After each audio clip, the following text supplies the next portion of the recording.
star say, JASL, JASL, JASL after dark. JASL, JASL, JASL after dark. JASL, JASL, JASL after dark. What you talking at the day? At the night part. JASL, JASL, JASL after dark. JASL, JASL, JASL after dark. JASL, JASL, JASL after dark. What you talking at the day? At the night part.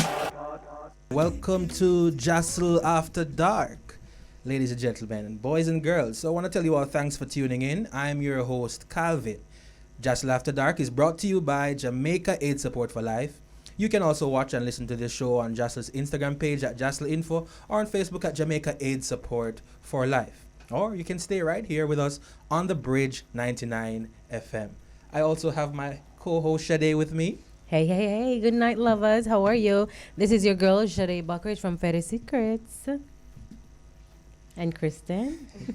Hi, good night. I'm Kristen Lang. I'm a communication specialist. Good night, everyone. Stosha C. Anyway, it's so good to be back for another week of JASL After Dark. So, today is also International Women's Day.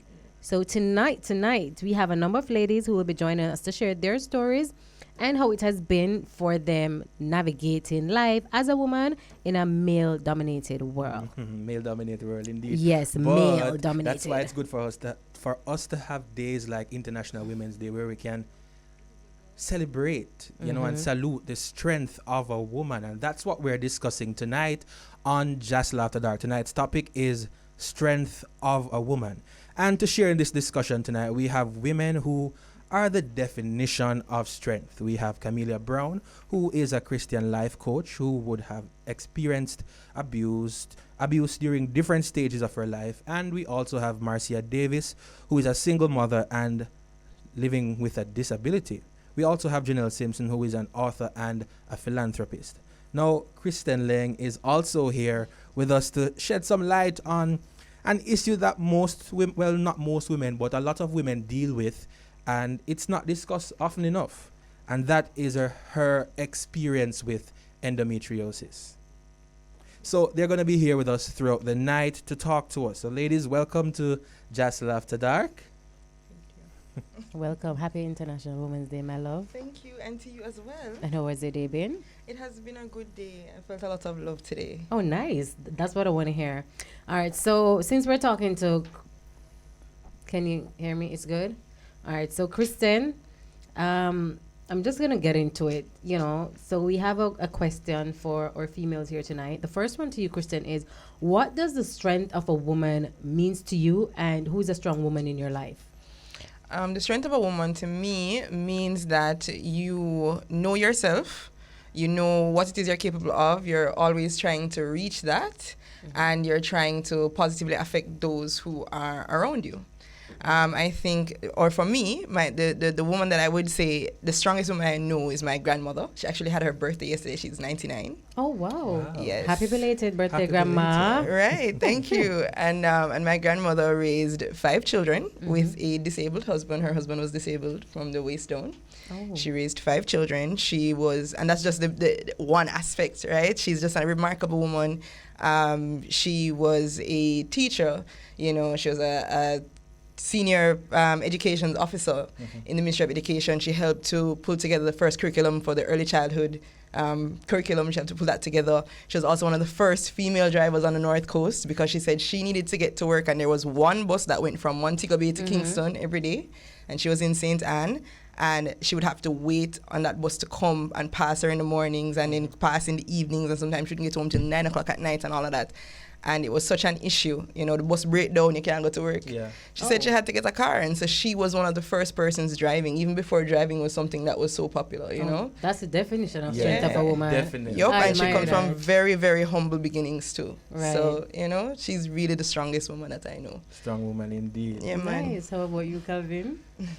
Well, I mean, I'm just here, really, I want to hear the stories from the women talking about their strength. So I'm taking the back seat today. Yeah, I'm taking the back seat and allowing the women to really share and talk about the strength that we're here to discuss tonight. All right, nice, Yes. perfect. All right, so Kristen, we're gonna get right into it. You know, I want to dive into it, and I'm glad you shared that strength of a woman story with us about grandma. I appreciate it. You struggle with a condition. It's called endometriosis. Can you explain exactly what it is? Okay, so endometriosis is a condition that affects 1 in 10 women across the world. What it is that endometrial tissue, so what grows inside of your uterus, that would tell your period to come. Right. Some of that tissue gets elsewhere in your body and would do the same thing. So you have endometrial deposits or deposits of tissue elsewhere in your body. It can be anywhere in your this cavity here, so whether in your around your intestines, by your uterus, your ovaries, it can go elsewhere in your body. It can be in your lungs, in your eye, it can be in your brain, anywhere, and it causes severe pain. It causes severe inflammation, and there are different stages. So some persons don't have it as badly as others. Some people have absolutely debilitating pain. They can't move any day of the month. Okay. So yeah. I mean, young girls usually start experiencing their period about 12 years old or so. Was it like that for you? My period, with my first period, there was discomfort, and there was always discomfort. But when it became excruciating pain, that I can't go to school, and it's not just pain. It's also things like diarrhea, cramps elsewhere in your body, nausea, all of these other things.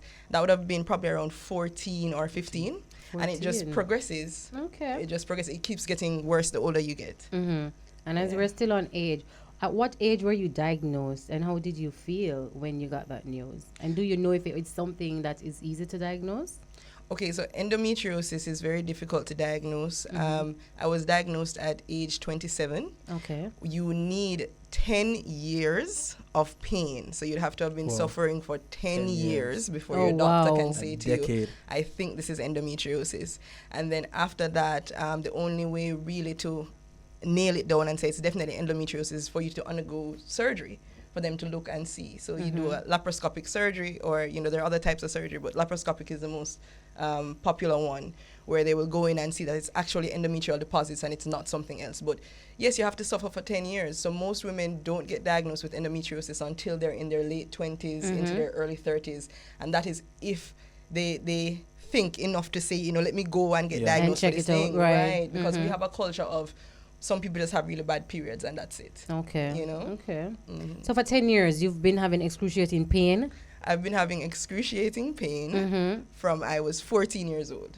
Oh, yes. And were you having like heavy flow and stuff? Yes. So I have a full 7-day period. I have excruciating pain for the first 2 days, and I will have excruciating pain for the days before that. At my absolute worst, so I would have had surgery to help remove some of the endometrial deposits, and I would have undergone treatment after that to get the rest, medicine and stuff, and injection. So the pain has been going on from then. So it's a problem. At my worst, I would have barely been able to make it out of bed. Wow. And that would have been during the pandemic. So that brings us to our next right, question. Because it's right there. Based on what you've curious. You've described, it yes. sounds like a great deal of pain. So how did you manage on a day-to-day basis with that experience? Okay, well, as I said, at my worst, when I could barely get out of bed, thankfully, and I'm going to use thankfully loosely because, we all had various experiences with the pandemic and, but for me, thankfully, everyone was working from home, so I was able to work from home. But on my worst days, it would just be get up out of the bed to go and get something to eat, take some painkillers, and get back into the bed and do work. So that was it. Now that I've had the surgery and I've undergone treatment, I still do experience pain. It's not as excruciating or as debilitating as before. Okay. But it's still, it has issues. There are days when if I am able to go to work, I may have to carry a hot water bottle with me. Ensure that I'm wrapped up from head to toe, basically. So I'll definitely be wearing pants that day, maybe a warm sweater, something like that, because the heat helps.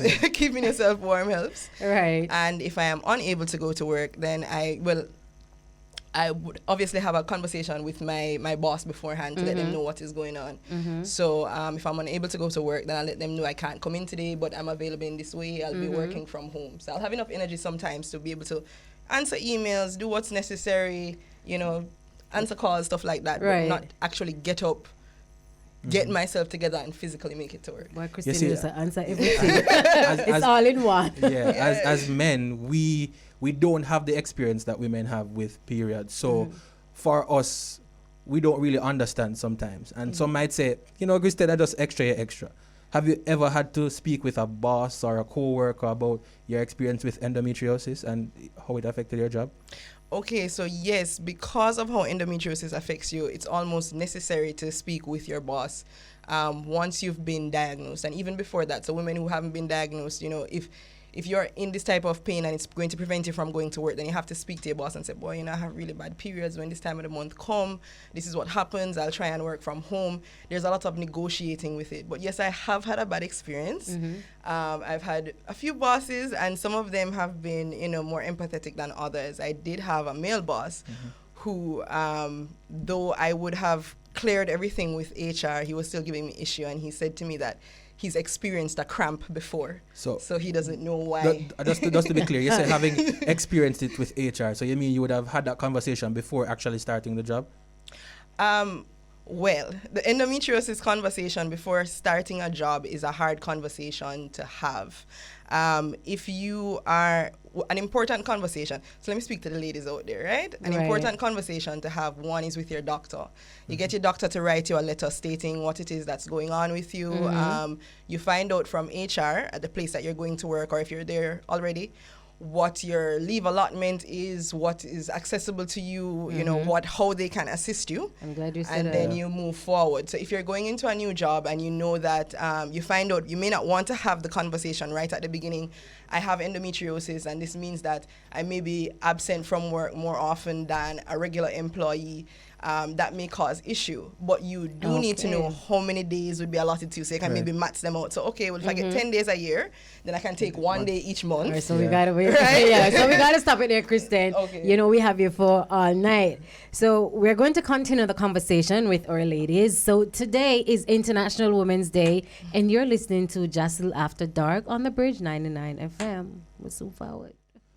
All right, it's JASL After Dark. Welcome back. Thank you for listening to us on the Bridge 99 FM. Reminding you that the best gift is that gift to give to yourself. That's taking care of your health and ensuring that you know your HIV status. Now, tonight for International Women's Day, we are joined by Kristen Leng, Marcia Davis, Janelle Simpson, and Camilla Brown. So we just spoke to Kristen about her experience with endometriosis before the break, and now we're going to be speaking with Marcia, who will be joining us via Zoom. Good night, Marcia. Good night, everybody. Good Thanks night, for having Marcia. me. Thank you so much for You're joining us. hearing me clearly? Yes, Yes, hearing we you are. loud and clear, Clear. Marcia. Cool. Hi. All right, so we want to get right into the conversation. So, Marcia, what was life like for you growing up? Wow. Well, I guess we don't have enough time to tell you all of it. So just summarize what it was. Growing up, I was like one of those you call stush person, But on the other hand, I'm like a tomboy because I love climbing trees and stuff like that. But it was simple. I had a simple life, growing up. I didn't have much friends. I didn't like keeping friends. I really still don't. But basically, it was just a simple life growing up. Yeah. Okay. Marcia, you're currently a paraplegic confined to a wheelchair. Were you born like this, or can you share your story? No, I wasn't born like this. In 1999, I was shot. It affected my spinal cord, so I'm not able to walk. So it's kind of bitter but sweet because I'm still alive. I was shot in the head, I was shot in the back, and I'm still here. I didn't lose consciousness at the time. I hadn't cried. I still don't cry about it yet. Excruciating pain and all of that. I just have to give thanks that I am alive. Definitely. Because at the time I had a 4-year-old, and When, you have to be in the situation to understand when your 4-year-old look at you and say, "Oh, mommy, you're bleeding to death. But if you die, I'm gonna die too." And I'm like, "Mommy ain't gonna die." So you just have to find that strength anywhere. So I just feel that if I had cried, that would have been the end of it. So I just tough it up, you know, Yes. just Yes, tough it and up and know that, I have to be strong enough for her and to live for her. Strength of a woman. yes. Yes. Marcia, Yeah. I really want to know. Hmm. You would have had your life having the use of your legs, and now Hmm. being confined to a wheelchair. What was that transition like? How was that for you? To be honest, I don't know where the strength came from, but while I was being transported to the hospital, I was like, praying and all of that, whispering a word, because all I wanted was to live for my daughter, Right. because I wanted to see her grow up. But then I noticed that it's like the big man up above just take care of everything.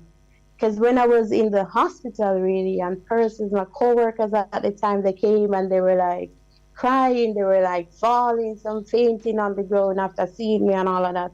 And I was like the one cheering them on and like, because I'm a jovial person. Yeah. And I would like, "Why are you doing that? Why are you guys crying? Leave that to, the suckers and, trying to cheer them up." So I really don't know, but it's like I was prepared to transition because I haven't felt sorry for myself or anything like that.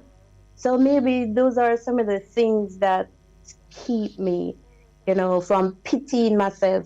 And I hate people pitying me. So just to drop that in. So please don't show me a little pity.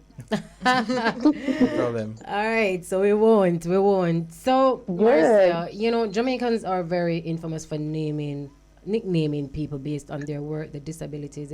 Yourself started Oh, called yes. Starry. Them find all different names, Wani and stuff like that. Do you find this offensive? And what would you say to people who continue to do this?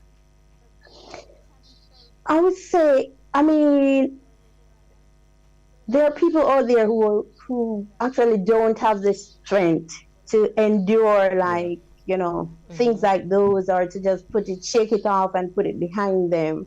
So for persons who are not so strong, I wish people wouldn't do that.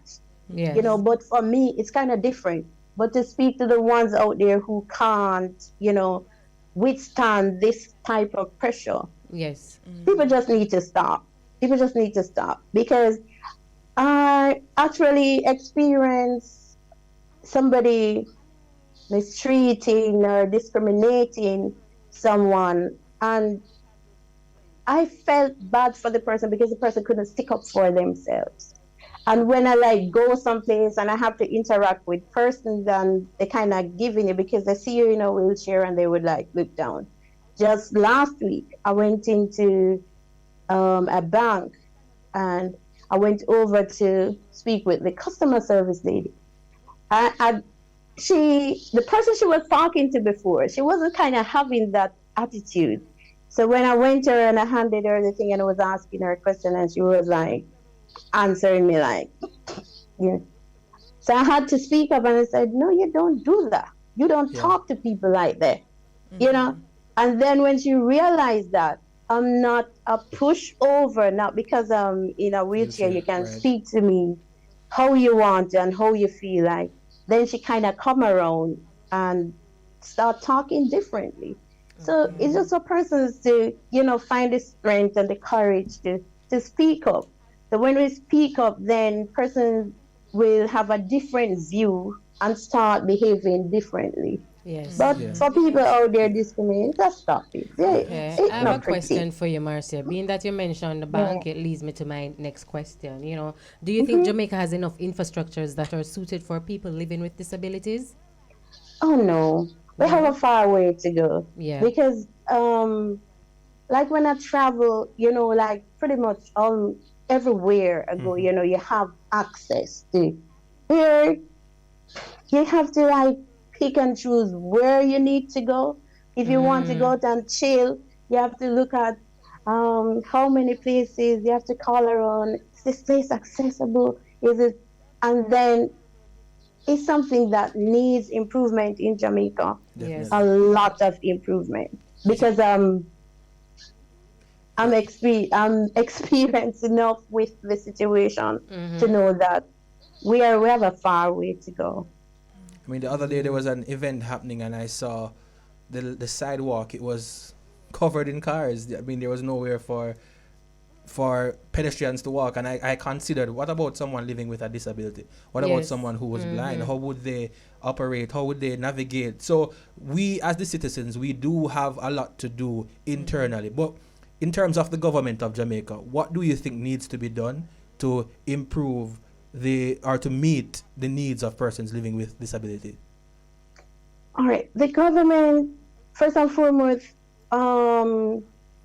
not just the government but private sector, need to ensure that these are the little things that important and that is life saving for persons with disability. Because if you can't access a ramp and you try to go up otherwise to the space, it can be detrimental. So for the government, they need to put stricter rules. Yes, the Disability Act is there to give persons with disability an opportunity, but they need to ensure that these buildings that they're putting up, there's access for all. So even though the law is there to say every public space needs to be accessible, it's still not. Even hospital, doctor's office and stuff, you have them upstairs on a plaza or something like that. You can't access it. So these are the things that government need to ensure that there's access for all, because everybody must live a livable life. You're disabled, but you're still able. So let us be able. All right, Marcia, we thank you for that. So we'll be right back. So you're listening to JASL After Dark on the Bridge 99 FM. We'll be right back. What Blackstar said, JASL After Dark. JASL After Dark. JASL After Dark. What you on talking at the night part? JASL After Dark.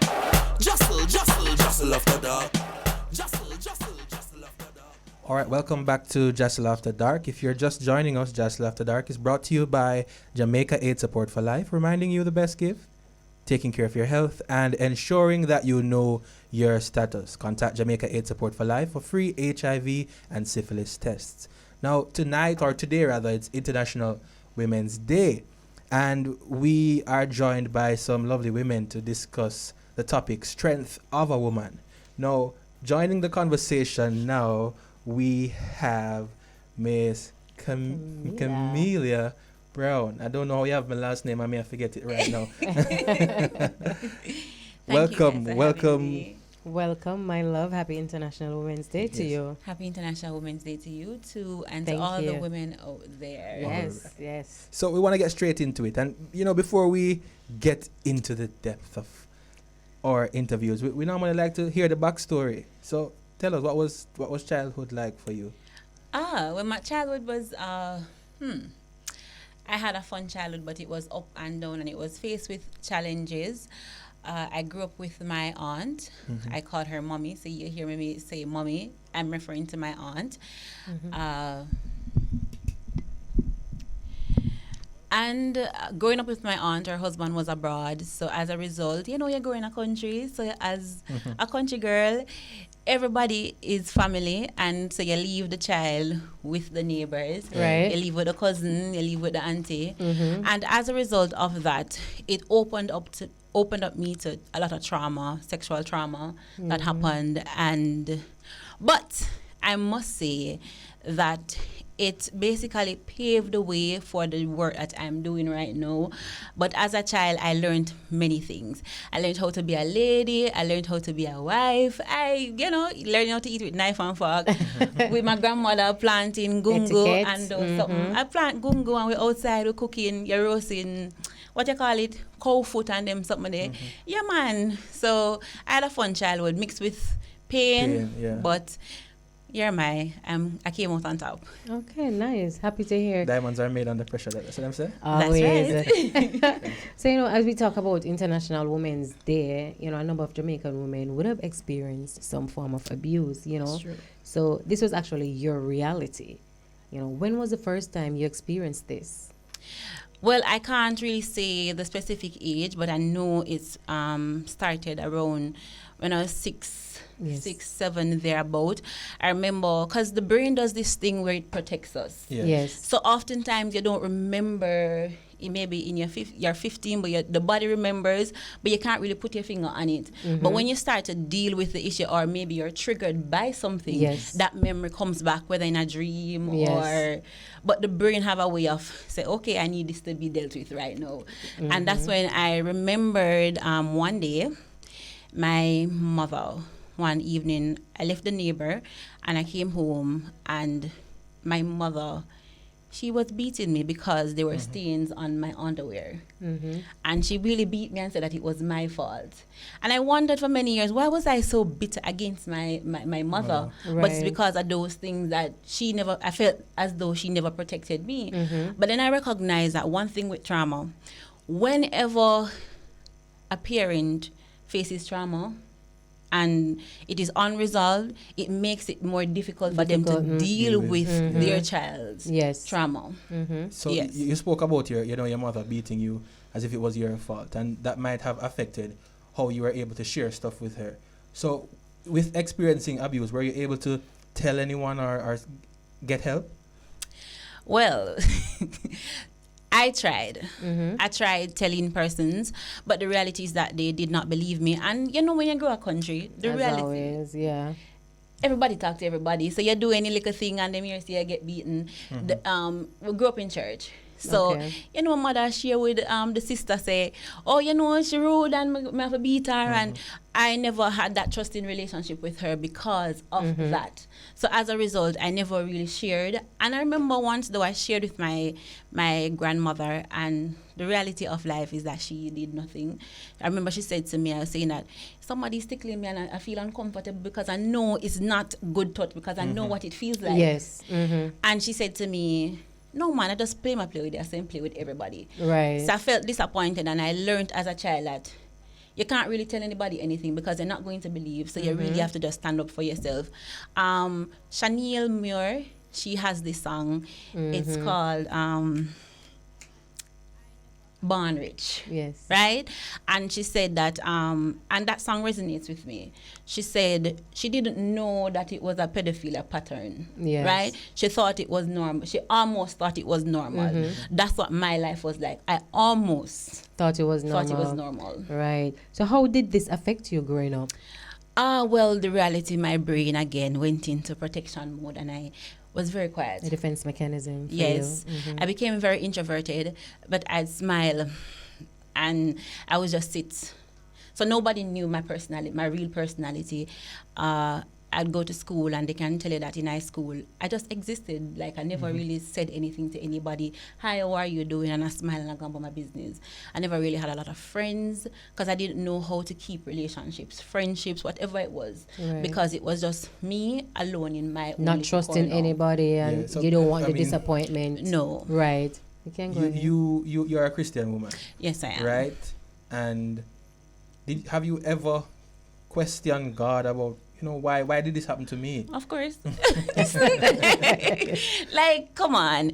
Like, me, I wonder, like, God, why me? Like, when I Yeah. started remembering, so I allowed myself to remember the things and to experience the emotions. I bawl and I said, God, what is? Why me? Why me? I forgot through them and stuff. Me and so much. Because, let me share. By the time I was 13, I was molested by about 10 persons including 2 females. Yes. Right? So that must have been hard for a young lady to go through. Definitely. And to process all of that. The reality of life is that God held me together. It was my relationship with God. And even when I did not know him, as a child, he said to me, read Psalms 91. I was in my bed crying. Right? But having that faith in God has really been my rock and my shield. And God, guess what? God said to me one day, Camelia, why not you? Yes. And that like blew my mind, like, what? Why not me? I mean, nobody wants to go through this. But then I recognize that there's a calling upon my life. And I must say this one important thing, because oftentimes people ask this question: why is it that God allows bad things to happen to good people? Always. People have choice, and God has to respect the freedom of choice, right? So the perpetrators made a decision to inflict wound on me, to molest me. Yes, him could have stopped it, but he had to respect their choice. Yes. What he did, he kept me, he comforted me, and today I can tell you that I'm here, free. And I'm liberated from it, and I give God thanks. Testimony. Nice. So being a Christian life coach, what are some of the issues you assist others to overcome? Well, as a Christian life coach, I help people with dealing with like their self-image and answering that question too, because God, why me? Yes. And with answering that question, you have to have your own personal relationship with God, spending that time in the Word, and really being honest and open with God. Persons also have problem with relationships, bonding. Yes. So I help persons to heal from attachment injuries using the word of God. So yes, you normally go to God and you bawl and you say, Lord, I want this, but I don't know. And you keep going back to God because you don't believe him, because you have developed anxious attachment as a child. Yes. But you need to be secure in order to understand that God is going to give it to you, or he has already answered your prayer. So just trust him. And now when you open the word of God and you see, like in Isaiah 40 verse 1, where when Israel was crying out, he said to Isaiah, comfort ye, my people. He spoke so softly to Israel, even though Israel had apostatized. Right? And those are the language that I use when I'm coaching my clients. And let them see God in his truest sense and as okay. So Camelia, one question I really want to ask you, what advice would you give to a young girl or a young woman who would have faced sexual abuse and feels like there's no way out? One advice. Girl, listen. Talk to her. She's listening. And not just girl, but even our men, because our men have gone through abuse as well. I want you to know that you are special. I want you to know that you did not cause it upon yourself. It's not what you were. It's not what you did. It's not the family that you were born in. You did not ask for it. And know that it has happened. Just know that you can heal. Allow yourself to go through the emotions, to feel it. But not only that, ensure that you get professional help. Right. Yes, it is important, because oftentimes we think that we can heal by ourselves. Or I guess we do DIY therapy, which is YouTube and other things. Some people Read use one article. Other people use drinking, sex and gambling, and alcohol so and many other and all of that. things. But it is important that we seek professional help, so that they are able to guide you along the healing process. I'm glad you mentioned that. Do you think the church promotes sexual health enough? Some churches. Some churches do. I know for my church, as a Seventh-day Adventist, we promote sexual health. We try to educate persons on sexuality as young as teenagers. So we have like books like Tween, getting to know who you are as an individual. We had book on counseling, marriage. We have a whole heap of a lot stuff. of things. All right. All right. So thank you for that, Camila. I mean, sharing your strength. I mean, I'm happy to hear how boldly, how strongly you can speak about those experiences. And that's really why we're here tonight, discussing the strength of a woman. We're taking a break on JASL After Dark. We'll be back. Right back. Jostle after dark. What you talking about the day? At the night part. Jostle after dark. Jostle after dark. All right, welcome back to JASL After Dark on the Bridge 99 FM. We're continuing our International Women's Day conversation with Janelle Simpson, who is an author and philanthropist. Good night. Happy International Women's Day, Janelle. Thank you. Happy International Women's Day to you too. Thank you. Welcome. So, Janelle, you are an author, philanthropist, a podcast, and so much more. Do you think, as a society, we appreciate how excellent our women are at multitasking? No, No? I don't think. Why? I don't think society does. I think it's unexpected. I think that society didn't expect that women were going to rise up like that, and I don't think that society thought that women were capable of so much.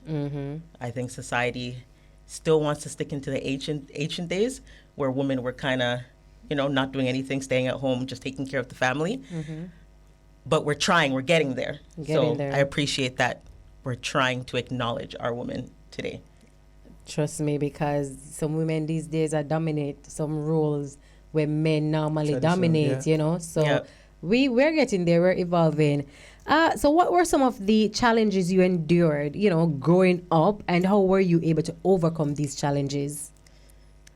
I always say I was my biggest challenge. Yes. I was always in my own head telling myself I wasn't good enough. That subconscious mind that you have that will tell you you're not good enough. You're not supposed to step out of this category that you fit in. So I literally had to talk to myself daily and say, you are worthy, you are important, you're capable, and you don't have to fit in a box because people tell you that that's the category you're supposed to fit in, because that's the background you came from or who your parents are. So, all right. Women are often perceived as money lovers and selfish. But I'm happy you're here because you're a philanthropist. Why is it important for you to give back? And do you focus on young girls specifically? It's important to give back because it's important to demonstrate to everybody that they can also become just like you. Giving back, you're giving power to other people when you give back. And you're basically overflowing into them so that now they can pour out. Right. And then in turn, it's a circle. That's how the generation goes, by us giving back. Yes. Right? And if we don't do that, then how's our generation going to grow? Yeah. Everybody says, okay, we're building a legacy, generational wealth. What is generational wealth? Yes. It's not just money. It's the seeds that we plant. It's the morals that we instill in people. And if we're not doing that, what are we really doing? Yes. Right? Do you focus on young girls? Not just young girls, women as well. Women. Yeah, women, young girls, men too. Yeah. Because I feel like men get left out a lot too, and we forget that they have emotions. Right. And they go through struggles in life too that we don't understand. True that. Sometimes, even in society now, we see black men going through a lot. Yes. And we're labeling them and saying, oh, they're just this, they're just that. But they went through something too. Just like how women are breaking down and we're acting out. They go through the same thing. Exactly I the agree. same thing. So no, I don't just focus on women and young girls, men as well. It's everybody, the whole community. The whole community needs Okay. us. So you have a book that's called The Commitment to a Deceitful Liar. Yeah. What is the book about, and why that title? So this title came to me 8 years ago. And it's here. Yes. And it's here. Yes. So I'll give you a quick background story. When my son was approximately 2 years old, I was at home and I opened the computer to my partner at the time's Facebook page, and he had sent his cousin a message saying that he thinks that he has a girl in Jamaica pregnant. And his cousin responded with, well, what she doesn't know won't hurt her. And literally in that moment, God said, you're repeating a cycle. You're repeating a generational cycle that happened with your parents. And you said that you were going to break those cycles. Yes. So what I did was I never healed. I started a relationship. He came in with his own toxic generational cycles and I came in with mine. And we just started living and repeating everything. And God said, Commitment to a Deceitful Lie will be your first book title. because we're committed to so many things, so many lies, so many generational patterns that are basically forced onto us as a child. You see your mom living in a relationship, Yes. chances are you're going to end up creating the same relationship that your mom had when you saw her when you were growing up, right? The book is about me being molested when I was younger by my uncle. It talks about being raised in an abusive household and not realizing that was an abusive household. I Right. thought it was absolutely normal. Yes. That's what a relationship is supposed to look like. That's how a man's supposed to talk to a woman. When a man says, shut up, You're you're supposed to shut up when he says shut up. It talks about my brother being my father. Yeah. Him having to be my father at a young age. And he helped raise me and instilled so many things in me as a woman today. Yes. Yeah, generally, I mean, Jamaica women, or women in general, they have a lot of stories, and we can see that with the guests who've been on the show tonight. And what advice would you have for them if they, if they want to start writing or documenting their stories in a book like you have? Don't shave off pieces of yourself. Write everything. Give it to it raw, Give honest, it raw, candid. Don't Put hold it out back there. pieces. Somebody told me, hold back pieces for yourself. You don't have to share everything. And I'm like, Yes. if you're holding back pieces of it for yourself and you're not writing it the way that you want people to receive it, the person's life that you're supposed to save or change, they're not It going won't to receive help, that right. message. So you have to write it with intention. If you want to be a writer, write with intention. Have an intention when you start first. Yes. How do you want people to read your book? How do you want them to receive it? What impact do you want them to get from your book? Right. Like, I find that a lot of people are just writing books because it's the new wave now. That's not what writing a book is about. You have to have purpose, intention, and your motive. Yes. I agree. A woman is always, thinking, we always have this thing, we have to think 10 steps ahead and we have things for that, and all of these things, whether it's personal or professional. So my question to you is, what are some projects and activities that you plan on working on soon? Because you must, I think, more like your next book for come up, gosh. your next project that you have to do to help somebody who is in need or something. What are the projects you have coming up? I lose sleep over this. Oh. I lose sleep thinking about this. I'm always in my mind thinking about what's the next move. What I'm really trying to work on is being able to donate and set up workshops and do things in Jamaica right now. Today I went to Manchester to donate laptops to a school. Oh, nice. Which was amazing experience. I'm working on turning my book into a TV series. That's only book number 1, but it's 3 series book. Okay. I just finished my first children's book with my son and my daughter, and my second one's coming out next month. Okay. Looking forward to that. And I'm also going to go to school to become a screenwriter. Oh, Okay. awesome. Strength of a woman tonight. Strength of a woman like that tonight. you I have all love your that. plans. Like that you have all the plans, the motive, you know where you want to go. Yeah. What do you think about women who go after men? Suggested, they are the ones who look man. What do you think about that? Because you're talking about knowing where you want to go and all of that, We want to know what you think about that. Is that okay? Is that something you're going to go Is after? Is that, Am I is gonna that go after a men? woman's- You're is that a like, woman's role? you play that role? Is that a woman's role? I think it's okay. I don't think a woman should be too forceful, because I do find that a lot of women are being forceful. I want you, so I'm going to go after you and go and get what I want by any means. And I don't think a woman should do that. Yeah. I don't think there's anything wrong with the woman telling a man, okay, well, I like you and I want to get to know you and let's, see how it works. Yeah. Okay. But the whole woman proposing to man, off limits. Mm-mm. Keep it traditional. No, keep it traditional. All right. I like that. I don't have a problem with that. So do you think marriage and kids are for all women? No. No way. No, I don't. I don't think so. I don't think so. Some women, they just don't want to get married, and that's okay. And some women don't want to have kids. And some women don't want kids, Yeah. and I think that's okay. I agree with you. You My know, last question for you, though, Janelle. Like, do you think women have equal opportunities as men in Jamaica? no. No? No. Why? Why? That's our next topic, We need our next. We need That's our going to next be a hour long for that. topic. I just Other think that things to cover. sometimes Jamaican men are okay with being stuck in their own ways. They're okay with women just being like this and them being like this. right. So All right. it's still a battle, Mm-hmm. but they have to understand that a woman's your backbone as well. Right. And sometimes the woman's going to take the lead. Mm-hmm. And some of the women's are going to take on bigger roles. Yeah. You got to be okay with that. Because if your woman doesn't have that strength like you have, then who's going to carry the family? Teamwork. If something were to Teamwork. happen, right? Yes. Yes. So men have to get with it now and have understand that to you get know They with get women in are- it. They get in it. And They I get mean, in it. for the persons who want to read your story in this book, where can they get it? Amazon, Barnes and Noble, Goodreads, on all the online platforms. Okay. Oh, top seller. Oh, it's a top seller. top It's seller. a top seller. Awesome. All right, That's- guys, you that's better grab the commitment. book. It's called Commitment to a Deceitful Liar by Janelle Simpson. All right, and with that, we are at the end of another show. I mean, it happened so fast because Yes.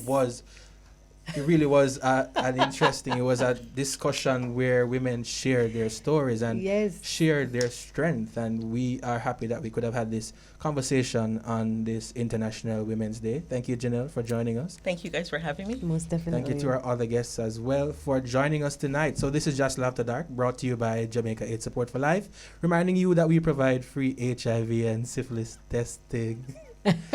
But before we go, Calvin, I just want to shout out happy birthday. Today is your birthday, of course. You thought we forgot, huh?